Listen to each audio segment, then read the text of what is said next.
privilegio estar hoy con ustedes, precisamente en un día tan especial como este. Quiero que, pues antes de empezar, me acompañen a orar y que pongamos este tiempo en manos del Señor. Padre Celestial, te damos infinitas gracias, Señor, por este día, Señor, porque no es casualidad que tú nos hayas permitido venir hoy aquí, Señor, a conmemorar, Señor, tu muerte, a recordar lo que obtenemos por medio de ella, Señor, y por medio de tu resurrección, Señor. Te damos gracias, Señor, por tu Hijo, por su obra redentora. Gracias por Él. Gracias por llamarnos tus hijos, Señor, porque privilegiados somos todos, Señor, los que creemos en Él. Te pido, Señor, que en este tiempo me permita ser fiel, Señor, a tu palabra. Pero más que nada, Señor, que por medio de tu Santo Espíritu, Señor, nos permitas entender la profundidad, Señor, de esa conclusión, Señor, del ministerio del Señor Jesús en la cruz, por medio de sus dichos, por medio de sus palabras, Señor. Son tan profundas, Señor, calan el alma. Te pido, Señor, que por medio de tu Espíritu se aniden estas palabras en nuestro corazón, en nuestros corazones, y nos permitas entender, Señor, lo que nos quieres decir por medio de ellas, a cada uno, Señor, a cada uno de nosotros. En el nombre de Él, Señor, en el nombre de tu Hijo, oramos agradecidos. Amén. Quiero que me acompañen, hermanos, a Lucas 23. Me correspondió compartir con ustedes la segunda palabra del Señor Jesús en la cruz. Pero quiero que vayamos un poquito más atrás para entender un poco el contexto y lo que estaba. Ok, esperar un momentico que vamos a abrir la puerta y se genera un poquito de ruido.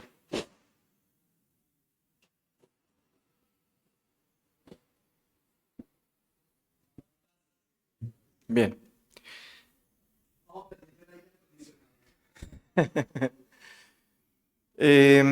Entonces vamos a leer desde el versículo 35, los invito a Lucas 23, desde el versículo 35 hasta el versículo 43. Y la santa palabra de Dios nos dice: la gente por su parte se quedó allí observando, y aún los gobernantes estaban burlándose de él. Salvó a otros, decían, que se salve a sí mismo si es el Cristo de Dios, el escogido. También los soldados se acercaron para burlarse de él. Le ofrecieron vinagre y dijeron: si eres el rey de los judíos, sálvate a ti mismo.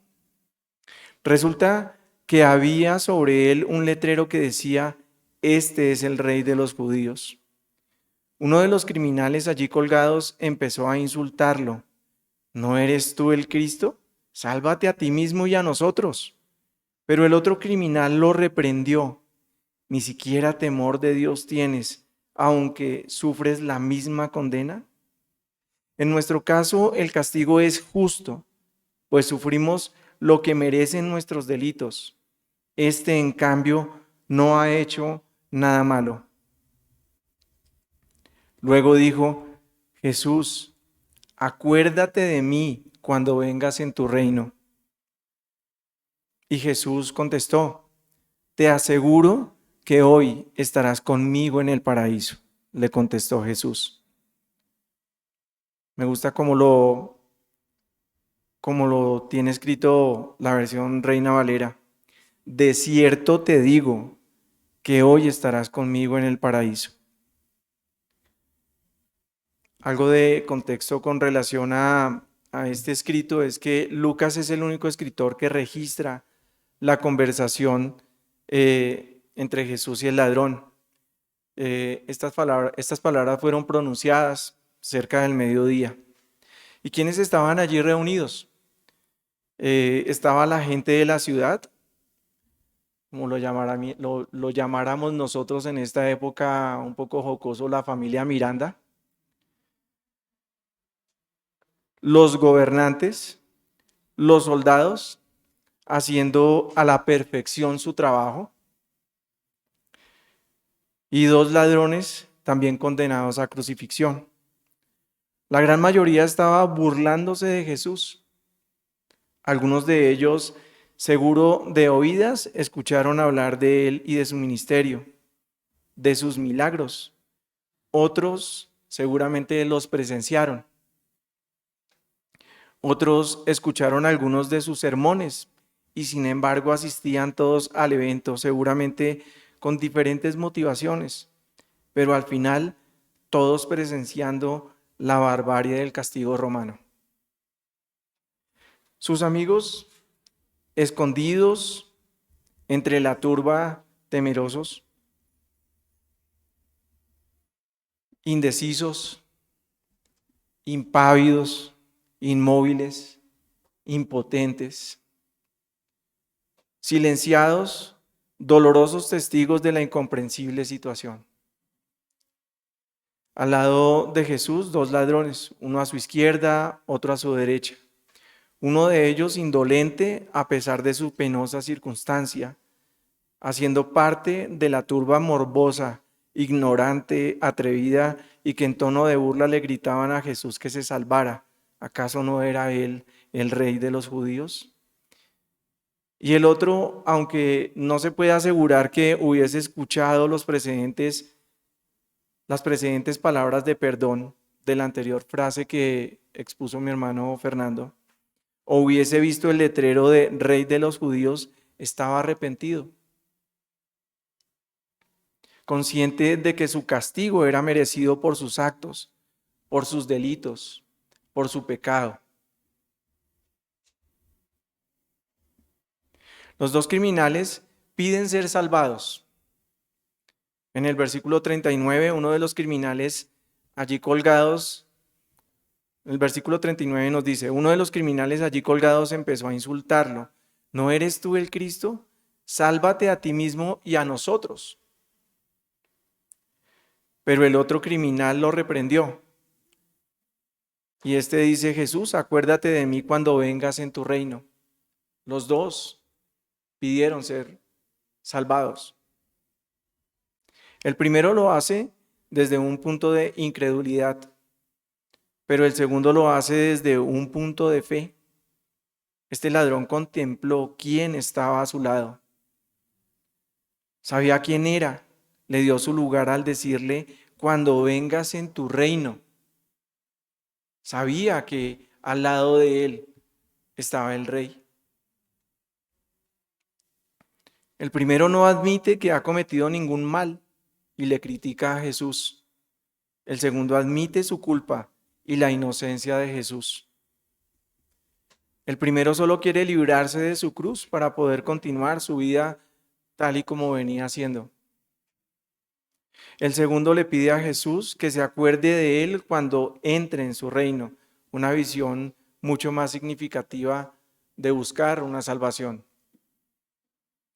El primero no recibió nada, pero el segundo, en cambio, lo recibió todo, todo. No había nada más que pedir en ese momento. ¿Qué más podemos pedir también nosotros desde donde nos encontramos? Pedir la salvación es pedirlo todo, todo. Nada se queda por fuera.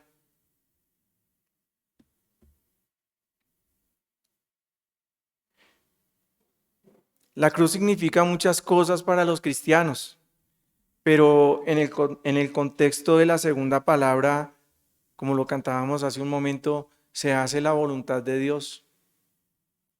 Jesús es la máxima expresión de amor, de obediencia y de fidelidad. El mismo en Juan 6:37 dice: todo lo que el Padre me da vendrá a mí, y al que a mí viene jamás lo echaré fuera. En ese momento estaba viniendo a él ese ladrón. ¿Y cuál fue el acto de Jesús, aún con todo lo que estaba viviendo en ese momento? No echarlo fuera, lo recibió.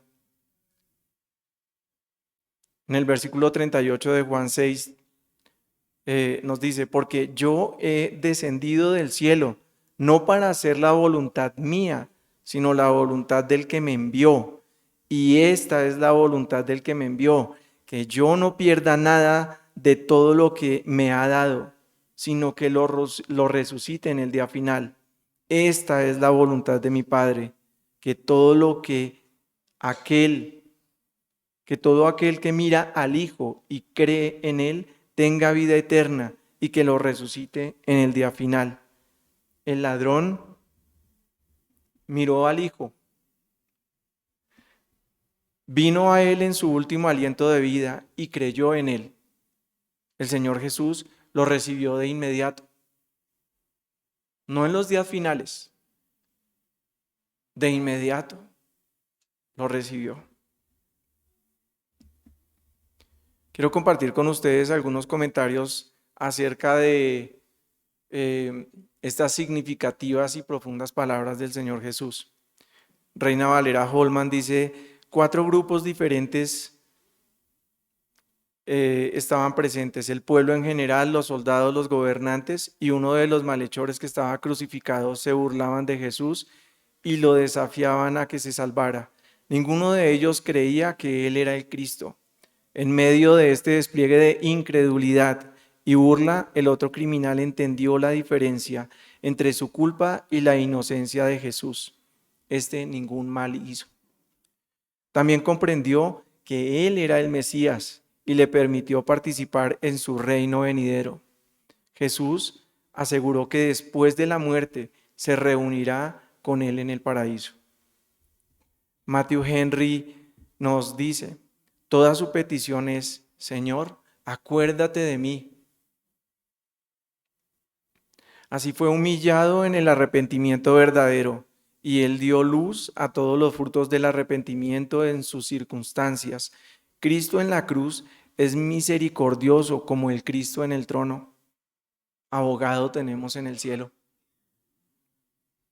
A pesar de que estaba en la mayor lucha y agonía, sin embargo, Él tuvo piedad de un pobre penitente. Por este acto de gracia hemos de entender que Jesucristo murió para abrir el reino de los cielos a todos los creyentes obedientes y penitentes. Un último comentario de Juan Calvino. En verdad te lo digo, palabras de Jesús: aunque Cristo no había hecho un triunfo público sobre la muerte, todavía muestra la eficacia y el fruto de su muerte en medio de su humillación. Y de esta manera muestra que nunca fue privado del poder de su reino, porque nada más elevado o magnífico pertenece a un rey divino que devolver la vida a los muertos. Entonces Cristo, aunque golpeado por la mano de Dios, Él estaba recibiendo la ira de Dios en lugar nuestro. Parecía ser un hombre completamente abandonado, pero como no dejó de ser el Salvador del mundo, ni siquiera en esos momentos, siempre estuvo dotado de poder celestial para cumplir su oficio, para obedecer, para cumplir su ministerio. Y por último, quiero, ya para terminar, compartir el devocional que mi hermano esta semana nos compartió a todos, justamente relacionado con las palabras del Señor Jesús. Y de la segunda palabra nos dice: la respuesta de Jesús le da al hombre más de lo que había soñado en términos de aceptación. El ladrón espera que un día en el futuro tendrá parte en el reino de Jesús. En vez de eso, Jesús le promete el paraíso desde el momento de su muerte. En verdad te digo que hoy estarás conmigo en el paraíso. Hoy. Algunos fundamentalistas ponen un signo de puntuación y no creen que haya sido hoy, sino 3 días después. Finalmente la importancia es que haya sido ese día o 2 días después, ese ladrón tuvo salvación.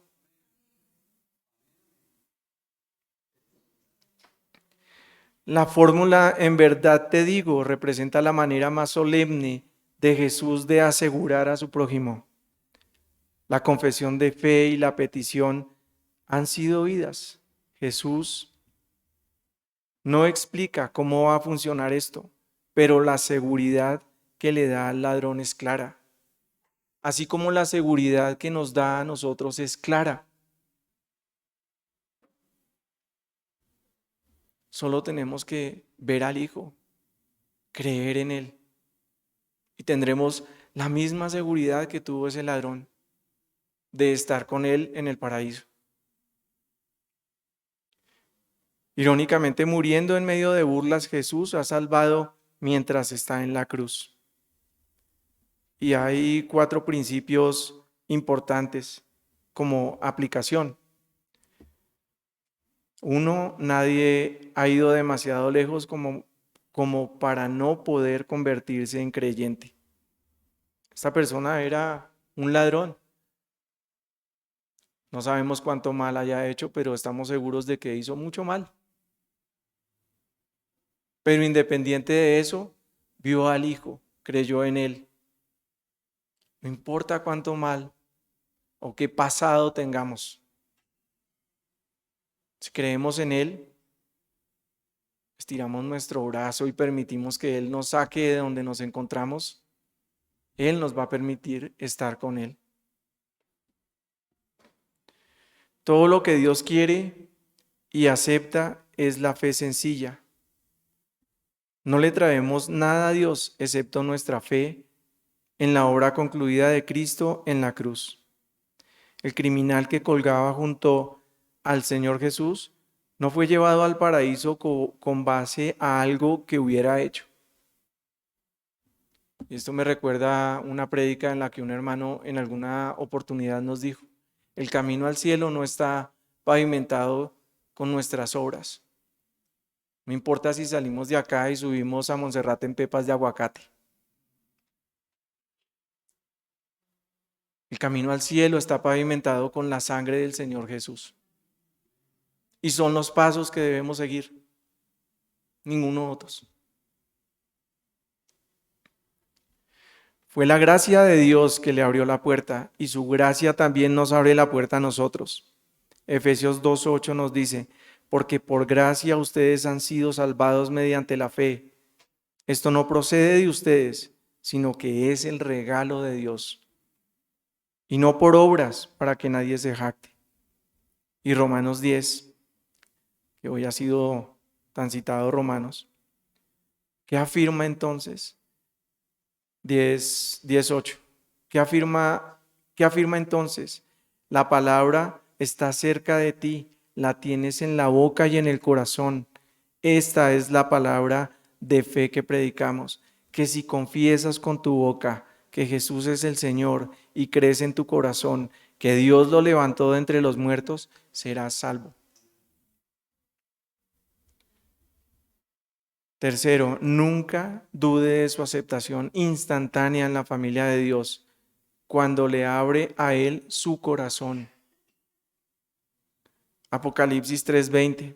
He aquí, yo estoy a la puerta y llamo. Si alguno oye mi voz y abre la puerta, entraré a Él y cenaré con Él y Él conmigo.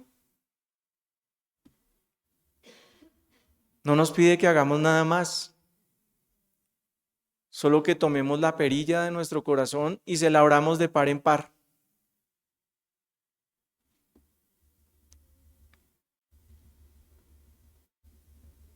Y cuarto, esta sí es una adición. Nuestras vidas son mucho más útiles y plenas si nos volvemos a Dios a temprana edad, pero incluso los que se arrepienten casi al final estarán con Dios en su paraíso. Pero sin duda alguna puede ser tarde esperar tanto, porque el Señor Jesús volverá a venir, pero ya no para salvar lo que se había perdido, sino para juzgar, y ya no habrá tiempo. Primera de Tesalonicenses nos recuerda esta verdad. Primera de Tesalonicenses 5:2, porque ustedes mismos saben perfectamente bien que el día del Señor vendrá como ladrón de la noche. Cuando digan paz y seguridad, entonces vendrá la destrucción de repente sobre ellos, como vienen los dolores sobre la mujer que da a luz, y de ninguna manera escaparán. Padre Celestial, te damos gracias, Señor, por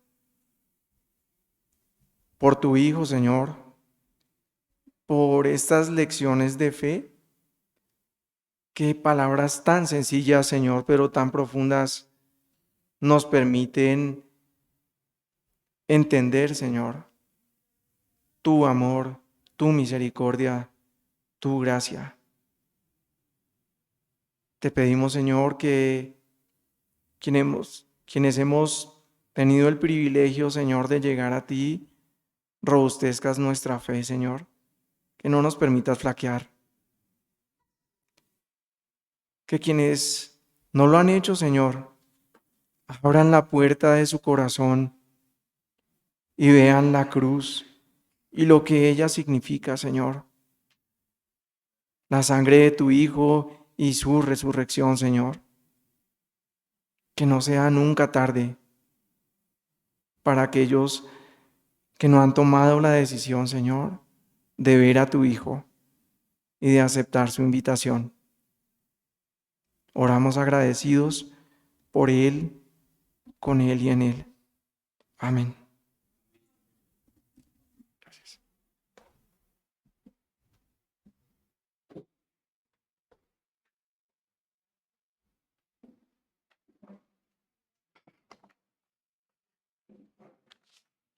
Siempre,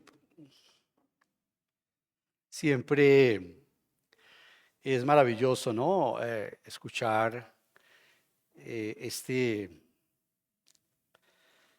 esta conversación.